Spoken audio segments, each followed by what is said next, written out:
Hey,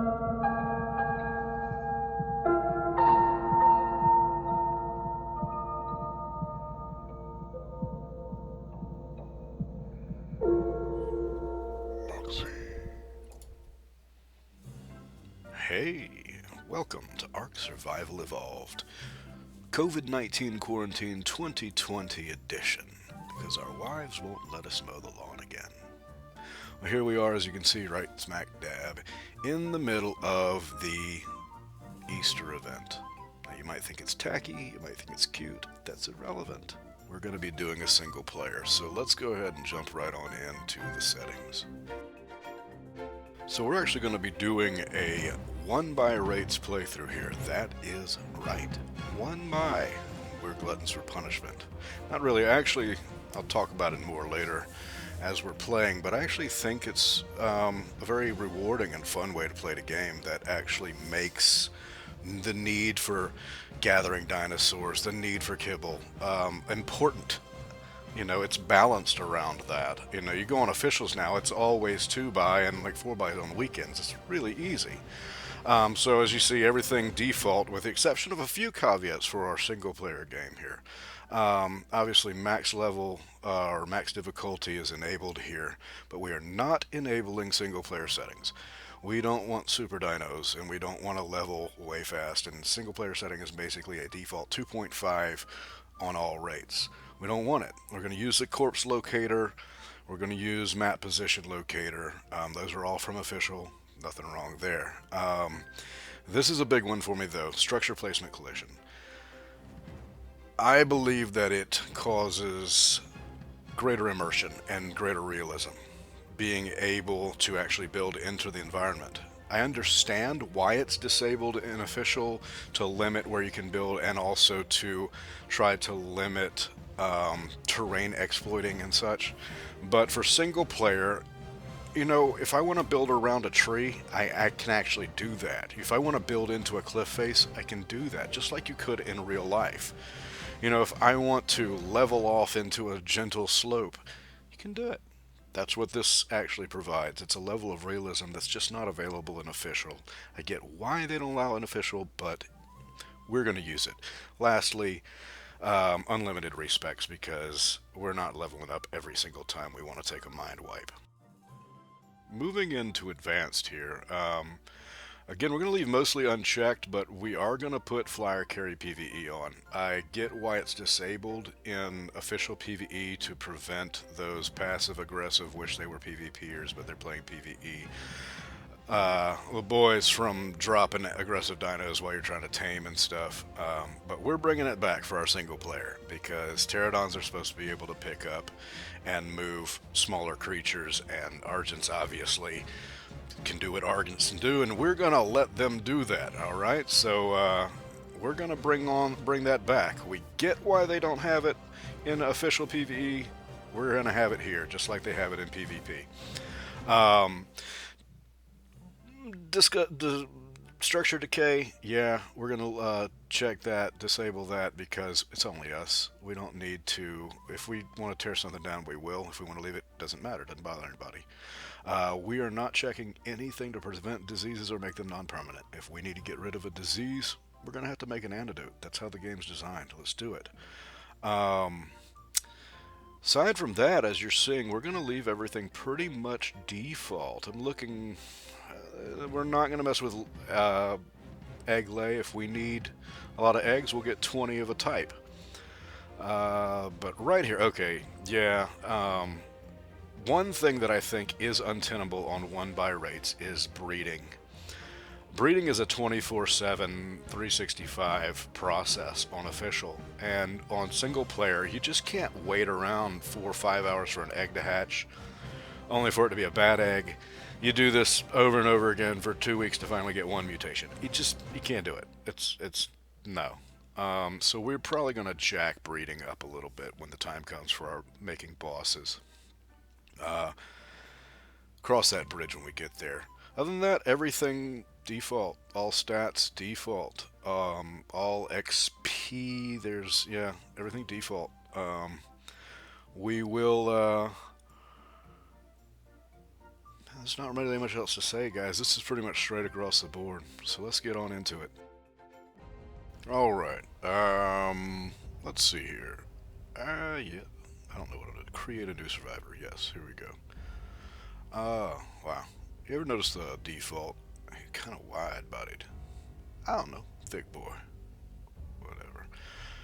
Let's go on up here and load my preset, the mug. If you don't know how to do this, there's plenty of early tutorials on all the control stuff. I'm going to try and kind of breeze through that.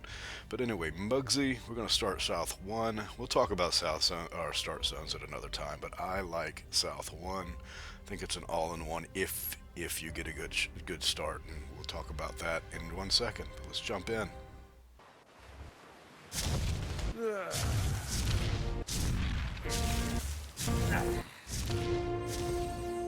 It's the beach. Got my itchy implant.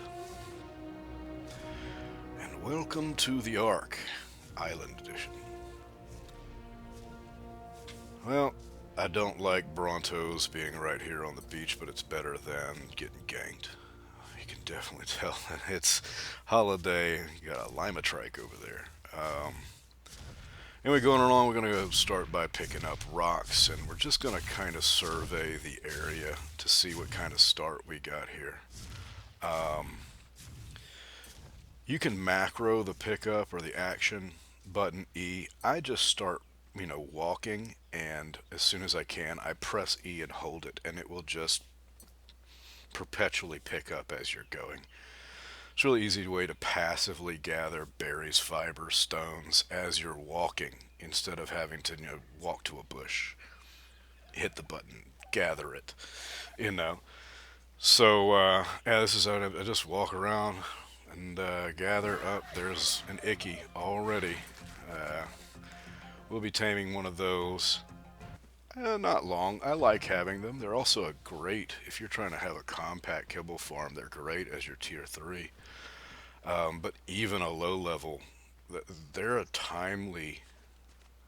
very timely tame on one buy.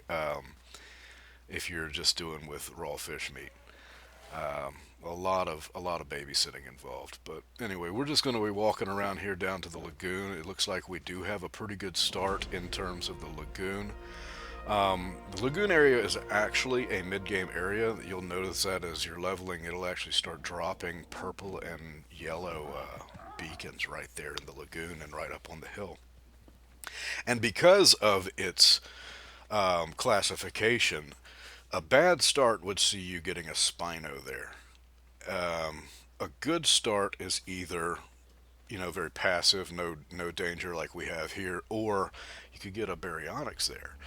And so that's an extremely convenient start to have a Baryonyx just chilling down in the lagoon. So when you're ready to get your first Baryonyx, he's right next door to where you're starting, right? That's great.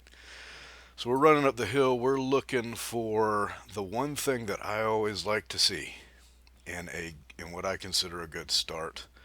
No, not the stego. We are looking for beehives. Specifically, a great start is we've got a queen bee on the wall here. So what I'm seeing here has got me very happy about this start. We've got a hive. We're going to go up here and check. See if there's a queen in it. You probably already heard it as we were coming by. Her warp warp type sound that they make. But we're going to get up next to it. The great thing about South 1, obviously there's a lot of resources here. We've got a hive right here that if we need honey for Moshop's taming or some handful kibble making, we can come in and gather honey right here, right next to where we're going to be, the area where we're going to be building our base. But we've also got a queen for when we want to get a hive. So instead of having to go to the dang redwoods, which is a nasty place to try and tame a bee, we've got one right here next door to us. That's why one of the many reasons I love South 1, otherwise known as the Tiger Paw, as a start point. Look at this. Some of the Easter, I gotta say, some of the Easter colors are great. Some of them are absolutely crazy, but some of the Easter dinos have just really great colorations. So anyway, we're going to be moving on right here into the next reason why I consider South 1 such an amazing start point, and that's this little forest here. It's probably one of the most densely foliated forests. So that even with a low efficiency berry gatherer, once you get it, look at all of these bushes, and we're even not even in the real thick area. We're going to move up to where we're going to be building the base up here, but over to our right, as we'll see later, is just thickets of bushes. So that even with like a trike, that's kind of, it's a step up from hand picking, because they're area effect and how many bushes there are. You get thousands of berries here. It is amazing for early game narcotics or berry taming once you get the trike, because you can come up with just all the narco berries you could ever want very quickly. You probably heard me gulp a little bit just then, and that was just running up to the water and pressing E, doing all the sprinting around while we kind of survey our area. As you sprint, you're going to be getting thirsty very fast. So running up to a body of water and either diving in or just running up to it, pressing E action button will drink and fill your water. That said, we're coming up the hill between these two large trees, and this is our landmark for the area where we're going to actually build our base. It's a great little area, but yeah, mark these trees in your mind if you're following along. But anyway, turning around, you notice a lot of flat terrain here. It's not the dense area, so we're not going to be cutting off a lot of resources. We've got a natural cliff ledge, and I just noticed we're hungry. I'm going to put some berries down on our bar. Berries until we can get some meat cooked in a little bit will keep us fed. First level, probably good to go ahead and put some weight. So we're going to learn the spear and the hatchet first, from our engrams. And that said, we're going to probably move back down the hill and start crafting our first couple things. Alright, so the first thing we want is a pick, and to get a pick, we need thatch and a wood, so let's punch some trees. Need about 12 thatch, 1 wood, so it's there's our wood. Alright, opening up our inventory, we can get our pick made, and a pick is a default engram. You have it when you start the game. Picks are useful for gathering primarily thatch from trees, and flint from rocks. Here we have a shale rock. Interesting thing about these types of rocks that you're looking at, they give quite a bit of metal. They're one of 2 rock types outside of metal nodes that give metal at a higher rate. So as you're going along, you're going to want to be, using your pick on these shale rocks, and then this is what's known as a river rock. These have, as far as stones go, rocks go, the highest rate of metal yield. As you see, we got a metal there. This is a large variation of the river rock. There's another metal. Might get another, yep, there's another one right there, and we got another level from Harvey. Oh, there is the lima trike again. That is so ugly. But you'll notice as I go along, I'm constantly picking these shale rocks, because I like to gather somewhere upwards of about 50 metal pieces prior to getting to the forge, and smithy, and then at that point you have enough metal ready to smelt up to make all of your first tools in the metal tier. So I do that all along for the first 2 hours or so, just constantly picking away at these shale rocks and river rocks just to get that collection of metal. So I don't need to go farm it at the moment that I'm ready to create. I want to already have it. That said, the lima trike is making noise, freaking me out. Always pay attention to the noises around you. Some things are loud and harmless, namely like oviraptors make a big noise, but it's just to startle you. And some noises can mean the difference between life and death. That said, we're going to go ahead and probably make up some spears, and get to our first hunt here. So once I get the necessary requirements to make about 4, 5, maybe even 10 spears. You want to make a good stack of them because these things have a tendency to break. these common spears. But let's go ahead and get those and let's go on our hunt. So we've got a couple spears crafted up, and we're making our way around the point here, just kind of killing anything we come by that we can. It's a compy pack. They usually come in packs of 2 or 3, sometimes 4. They get a little buff, as you can see by their number. They're not difficult to handle. Just back up and stab. The spear has a natural knockback, as you can see. As we're going along, I like to use the hatchet for the first few days because it, in theory, gathers more hide. Here we have a pair of low-level Dodos. We're not going to want to tame these two, but Dodos are a great first tame, and we'll see that in probably a little while. I'll go after a Dillo or two. That spit, that's the one thing they do that can be really dangerous to an early survivor. And as you see, the way you avoid that is just to wait right before they're about to spit and sidestep, because once they do, that spit is direction locked and you sidestep it, done.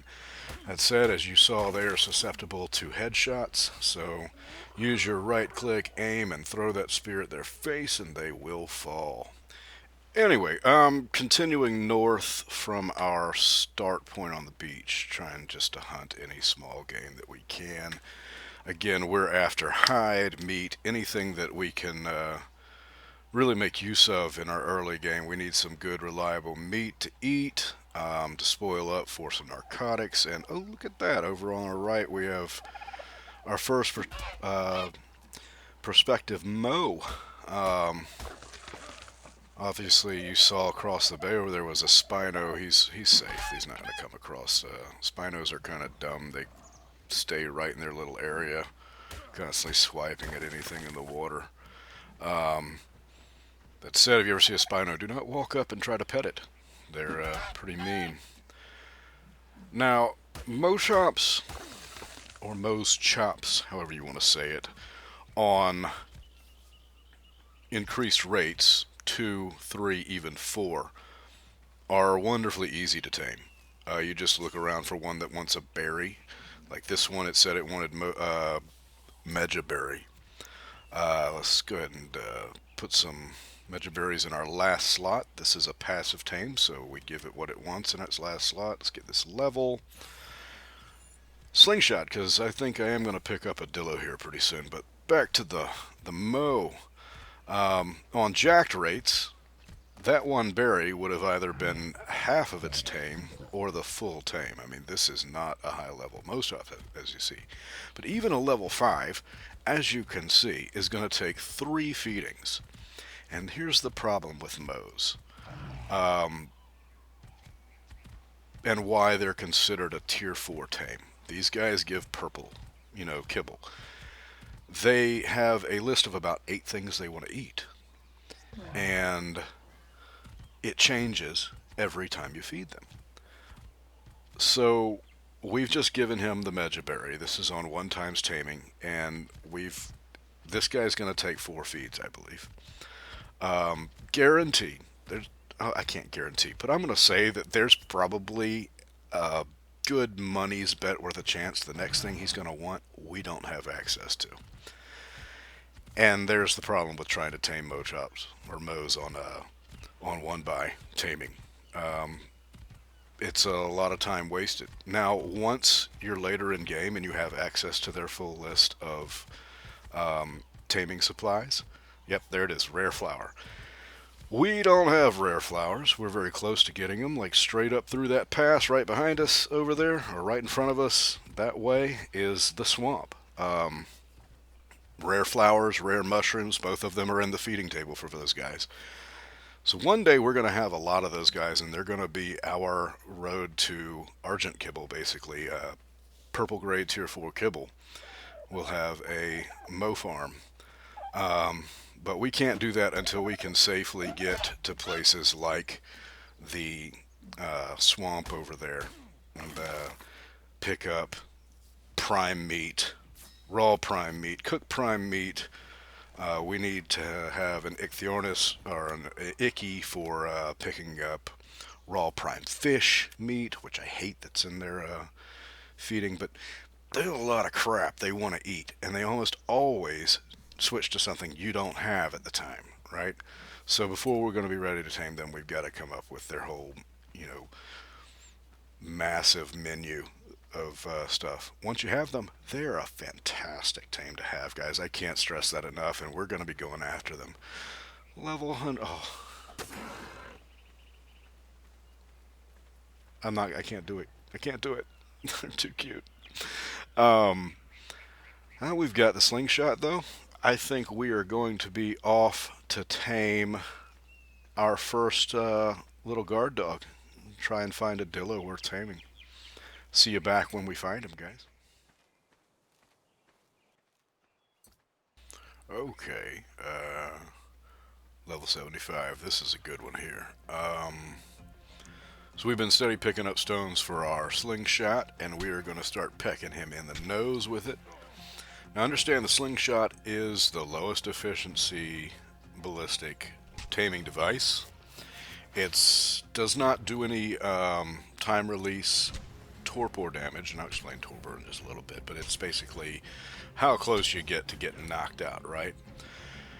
And its torpor inflicted is low to damage done, so you have a high chance of killing a Dillo by pecking him in the face. But that's okay. Now he is making the run for it here, or she actually. Good she turned, because the worst thing they do, they always want to run into the water. There's piranhas over there. It would die. And she's out. All right. But anyway, with let's look at her. See, they're almost dead. But that's the slingshot for you. It only does the initial burst of torpor. So you have to constantly keep hitting them. You try to get headshots because it's a little bit more of efficiency, but you're also doing increased damage there, which can result in a death. I kind of take that when it comes to like this early taming, that if the thing dies from slingshotting, it probably wasn't worth our time anyway because the health was so low.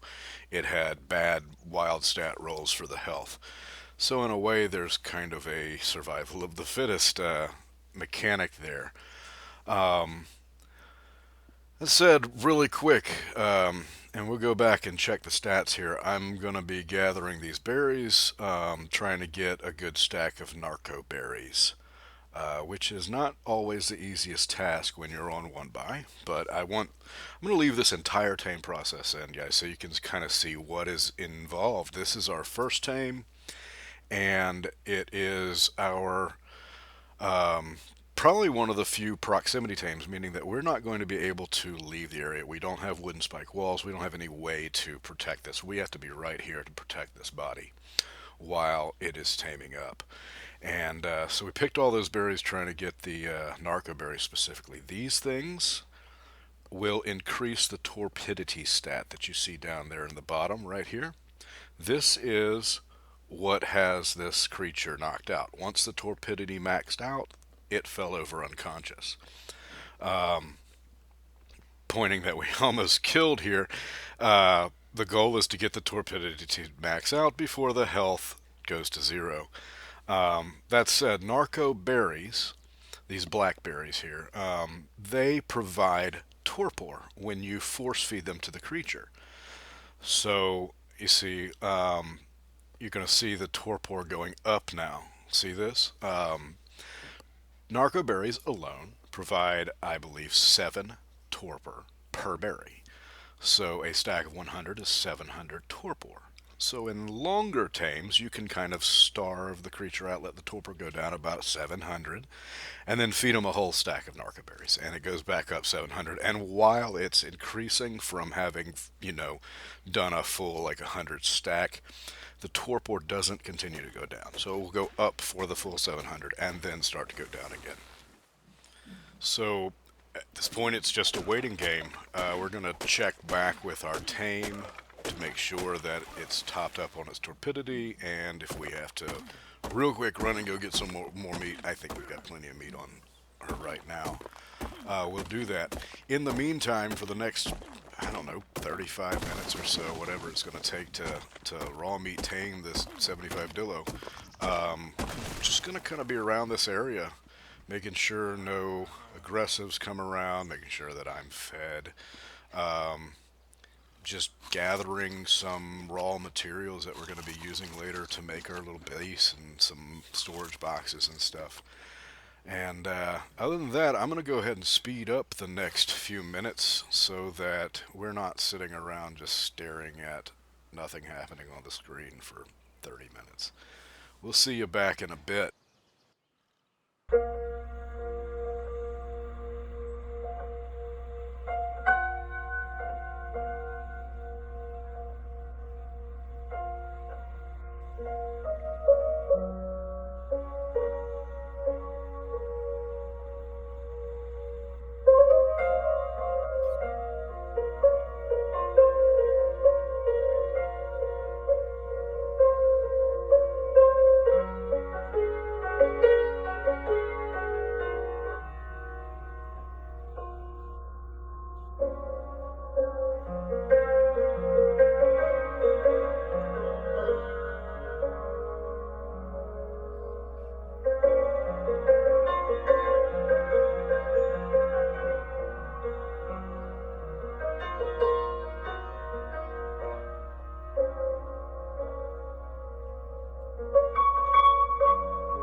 And we're back. Hey, what do you want? Giant bee honey. Okay, of the many things they want, right? Luckily, we've got some honey right here where we're making our digs, right? Our little baby Dillo's about to pop up here any minute, and did not take as long as I was expecting. Of course, it's been a long time since I actually tamed Dillos, to be honest with you. But I think it was right at about 8, maybe 9 minutes is what it took. She probably began to lose some food as soon as we engaged her in combat, so she was already kind of hungry. But any second now, she's gonna pop up. And yes, I am still naked. Ooh, there she is. We're gonna let's go with subject one. Yeah, that's a good name for your first Dillo, right? Hey, look at we got our first little guard dog. Um, Switch a few things around here. I'm going to put her on neutral, obviously. We're going to change her following distance to lowest so that she stays right on our butt as we make our way back to camp. Because as you can see, the sun is about to set. We need to get a fire going and do some storage routine. But anyway, we'll see you when we get back up there. All right, well, we are back, and there is this little level 20 Packy running around. Packies are terrible, but they are mountable. So I'm thinking that if there's also a male around, I might tame them both just for fun.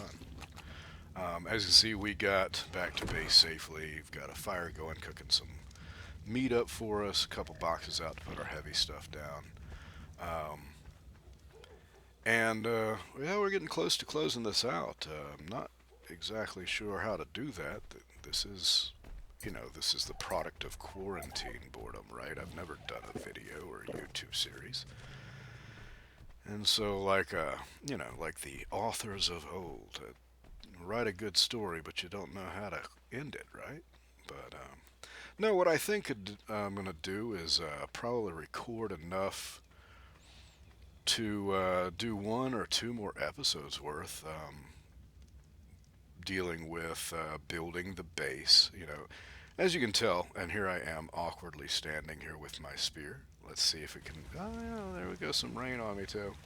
Um, and do another episode dealing with building the the base from thatch to wood tier, getting up to metal tier tools, crossbow, and then a run of the first run of primary tames to really get established into some good early game production. So I'll get all that probably recorded and edited up for a couple. But anyway, that's about it, guys, man. We're going to call it a day. We'll see you later. All right? Ciao.